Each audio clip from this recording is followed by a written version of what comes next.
आसीन सभी विभूतियों को मेरा कोटि कोटि नमन। सभागार परिसर में जितने भी लोग हैं उनको मैं प्रणाम करता हूँ। आते हैं सीधा मुद्दे पे। हमारी टॉपिक है अपराध रहित भारत। मतलब हम इस बात को मानते हैं कि भारत में अपराध है। कब से है? आपने सुना होगा मौर्य काल में स्वतंत्र रूप से लड़कियां वेश्यावृत्ति करती थी, जिनको रूपा जीवा कहते थे।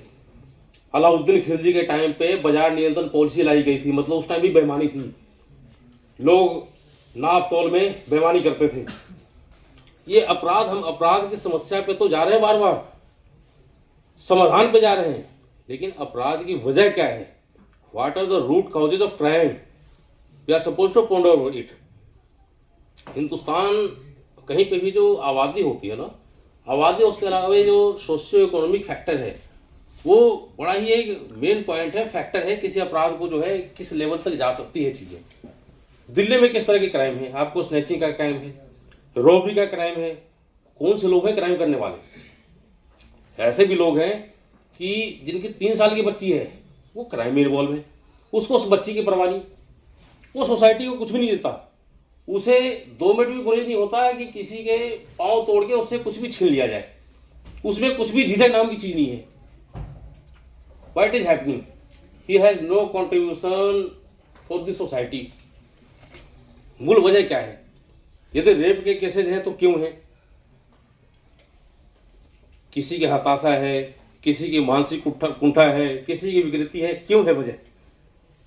हमने रूट कॉजेज पे कभी मंथन नहीं किया। बात है कैपिटल पनिशमेंट की। मर्डर के केस में कैपिटल पनिशमेंट है, मर्डर रुक तो नहीं गया। आपके जहन में क्या बातें चल रही हैं? Only you know it.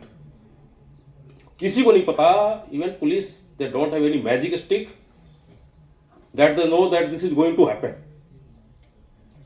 आपके जहन की बातें हैं, आप जानते ही। क्रिमिनल कहीं कोई बाहर नहीं है, वी ऑल आर क्रिमिनल्स। हर किसी के जहन में कुछ ना कुछ क्रिमिनलिटी की चीजें रहती हैं, और आपका मन आपको हर बार एक बार आगाह करता है कि यदि मैं ये कह रहा हूं, मैं इस काम को कर रहा हूं, मैं इस कृत्य को कर रहा हूं, तो I am going to do wrong. लेकिन फिर भी हम उसी को दरकिनार करके उसी को करते हैं। क्यों करते हैं?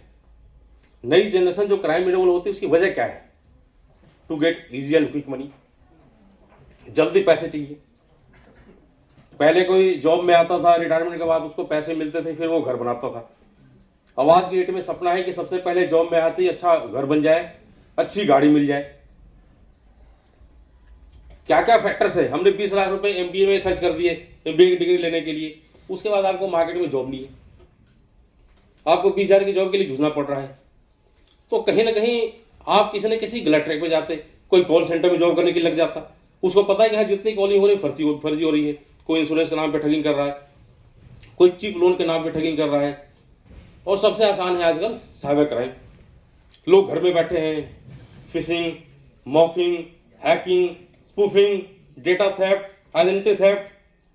मैंने बैटरी की आईडी बना दी, यहाँ पे किसी ने बर्गर बुक कराया, मेरे पास पैसे आ गए, उस तक डिलीवर नहीं हुआ। मैंने एक्सिस बैंक की फर्जी वेबसाइट बना दी, आपकी पूरी डेटा मैंने ले ली। तो आपको ये देखना पड़ेगा, सिर्फ अवेयरनेस ही मायने नहीं रखता।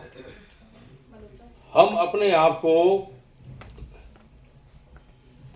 इजी एंड क्विक मनी, दूसरी चीज थी संगति। जो दिल्ली में क्राइम है, यदि 4 लड़के हैं, 4 लोगों के साथ आप उठना बैठना है, कोई स्मैक की पुड़िया ले रहा है, कोई नशे की चीजें ले रहा है, आप 2 लड़के उसके साथ जाके बैठ गए, वो भी उसमें इन्वॉल्व हो जाते हैं, एक गैंग सा बन जाता है। ऑटो लिफ्टिंग का है, गाड़ियां चोरी करने के लिए दिल्ली में क्रेटा की चोरियां होती हैं, फॉर्च्यूनर की चोरियां होती हैं, दूसरी गाड़ियों की चोरियां नहीं होती। नए एज के लड़के हैं, स्टूडेंट्स हैं, विजयनगर में रह रहे हैं, मॉल टाउन में रह रहे हैं, पढ़ने के लिए आए, कोई SSC की तैयारी करने के लिए आया, कोई UPSC की तैयारी करने के लिए आया, फिर वो बच्चे भी क्राइम करने से कोई गुरेज नहीं करते। हमने अपनी लाइफ स्टाइल को कैसा बनाया है, ये आपसे बेहतर कोई नहीं जानता। जो पहले की आपकी लाइफ स्टाइल थी, सुबह के 2 बजे से उठ के 3 बजे से उठ के पढ़ाई कर रहे हैं, आज की हमारी लाइफ स्टाइल हो गई कि सुबह के 2 बजे तक हमने जागना है, कहीं घूम रहे हैं, कोई ड्रिंक कर रहा है, कोई कुछ कर रहा है। तो हमने अपनी लाइफ को कैसा बनाया? हमने कॉम्प्लिकेटेड बना ली चीजों को। सॉल्यूशन हमने खुद ढूंढना पड़ेगा।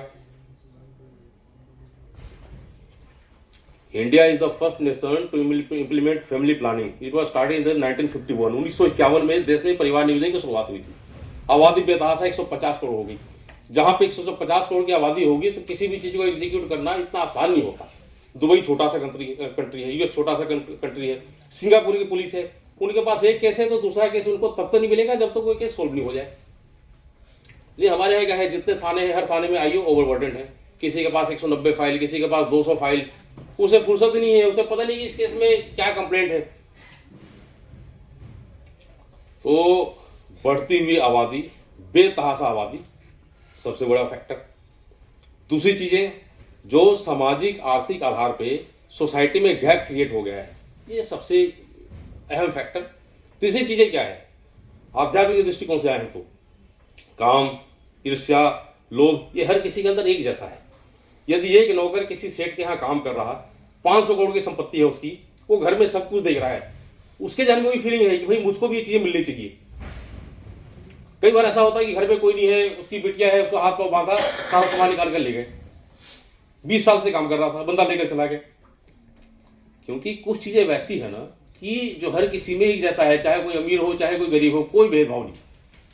जो क्रिमिनल होते हैं वो किसी में भेदभाव नहीं करते, उनको इस बात से फर्क नहीं पड़ता कि वो गरीब आदमी है, मजदूर आदमी है, उसके पास 200 रुपए का फोन है, उसे भी छीन लेंगे वो। तो अपराध रहित भारत अपने आप में अकल्पनीय चीजें हैं। हम मिलकर के कोशिश कर सकते हैं। इस कोशिश में सबसे पहले जो चीजें शुमार है, आत्मचिंतन, आत्ममंथन। आपको देखना पड़ेगा कि कैसे अपने आप को हमने सर्वाइव भी करना है, बिना किसी गलत ट्रैक पे किए हुए सर्वाइव करना है। यदि आपका लाख रुपए में गुजारा हो सकता है, आप 5 लाख कमाने के चक्कर में कुछ गलत करते हो, कहीं पे कुछ फौजरी करते हो, किसी के नकली साइन करते हो, कहीं चेक क्लोनिंग करते हो, किसी के गलत तरीके से पैसे निकासी करते हो, मतलब we are indulging ourself in crime. तो सबसे पहले अपने आप को जो समझ गया ना, गीता पढ़ लो, रामायण पढ़ लो, राज धर्म से बड़ा कोई धर्म नहीं है। हिंदुस्तान में हम नदियों को माता कहकर पूछते हैं, लेकिन हिंदुस्तान की नदियां सबसे ज्यादा दूषित हैं। हिंदुस्तान में संस्कारों की सबसे ज्यादा बात होती है, लेकिन सबसे ज्यादा करप्शन हिंदुस्तान में। हम गाय को अपनी माता कहते हैं, लेकिन दूसरे जो पशु पक्षी हैं वो भी तो भाई, हम उनको यदि मार रहे हैं तो we are involve in killing. आप उसको कैसे दरकिनार कर सकते हैं? तो आप राजधर्म को निभाएं। आपका जो मन कहता ना, मन को अवेयर करके कि मुझको ये काम करना चाहिए, ये काम सही है, ये काम जायज है, तो I am suppose to do it. गलत ट्रैक पे जाने से बचने के लिए आपका मन तो आपको आगाह करता है, आप उस पर अंकुश बनाओ, चीजें हो जाएंगी।